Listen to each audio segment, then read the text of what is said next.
The government wants to slim down the national curriculum to focus only on what it calls essential knowledge. It also wants more traditional exams.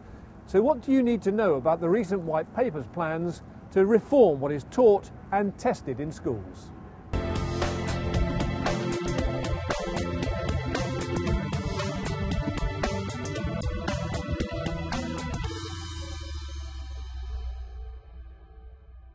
More than 20 years ago, Kenneth Baker was the first Education Secretary to introduce a national curriculum for 5 to 16-year-olds. Ladies and gentlemen, could I welcome you to this press conference, which is designed to launch the Education Reform Bill, which was presented to Parliament this morning. From the start, critics said it was overcrowded. Ever since, few Education Secretaries have been able to resist the temptation to amend it. Now, Michael Gove too wants a tighter, more rigorous curriculum, which will be what he calls a benchmark, not a straitjacket. Although the curriculum review is yet to report, experts like Tina Isaacs from the Institute of Education detect a clear direction of travel. What the Secretary of State wants to do is have students learn the essentials. So what every well-educated 14-year-old should know about core content, and to leave the additional content and the additional ways of teaching students up to the schools themselves, which is no bad thing. In primary schools, this means support for schools to teach systematic synthetic phonics, a reading check at age 6 to ensure children have mastered basic skills of early reading, a review of the early years foundation stage, and a review of Key Stage 2 tests, so parents can get the information they need without schools feeling they must drill children. Well, let's be absolutely clear, this is not a reading test by any stretch of the imagination. It's a decoding test. And the fact is that some children at 6 are able to decode very well and some children are not. And if what happens is that they're not able to decode, so they are put through a very rigorous programme of learning to decode, no guarantee that they will learn to read. The government's white paper made a lot of play about moving away from centrally set targets, but actually what we've got here is very specific things on phonics and on a reading test. Isn't that effectively going to drive schools in one particular direction? It really depends on what the tests look like, and of course we can't know that from this white paper. Is it going to be something that's done quite casually, not reported out publicly, only reported out to parents? You would have a different way of approaching it if that's what the test were to look like.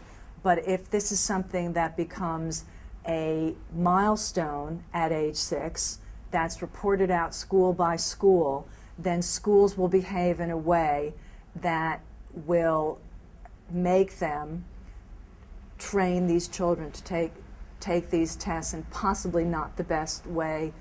Secondary schools also face big changes to what is taught and tested.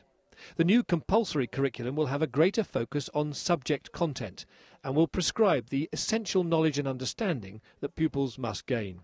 A new award, the English Baccalaureate, will measure how many pupils achieve good GCSEs in English, maths, science, a modern or ancient foreign language, and a humanity such as history or geography.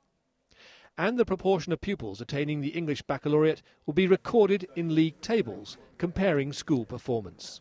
Schools in better off areas are going to be freer to focus on subjects such as languages and history, and schools serving more disadvantaged communities are going to have to focus very rigorously on the basics, English and maths, so you're setting up quite a difference there, I think. The effect will be that schools will concentrate on those 5 academic GCSEs, and all the government's efforts in terms of the pupil premium and in terms of a review of vocational qualifications will be downplayed. What we're going to see, it was never really went away, but it's going to be strengthened, is the academic vocational divide.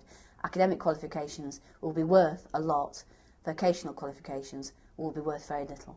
It seems that the coalition is going to scrap the equivalents for GCSE equivalents qualifications, and I think that could have a big effect on certainly on league table positions. From my own perspective, I do actually welcome the English Baccalaureate, but it might lead to, in some areas, I suppose, some parents possibly wanting to send their children to a school where the percentage achieving the English Bac is very high, and perhaps then segregating schools to a certain extent. We don't know. So do you think it might actually divert pupils away from vocational courses?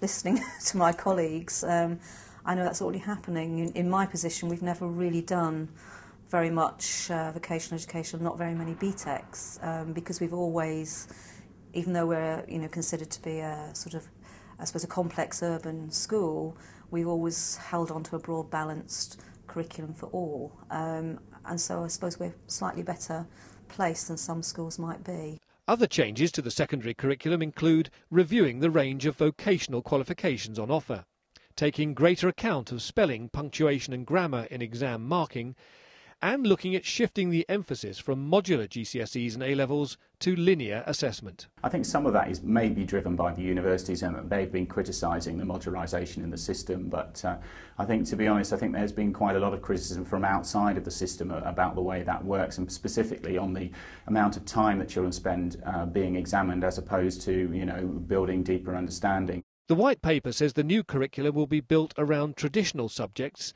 and will borrow from the best models around the world, such as Singapore or Alberta. Some commentators have looked at the essential proposals in the White Paper, things like the English back and linear exams, as if it's a return to the 1950s and a very traditional approach. I think it's slightly unfair.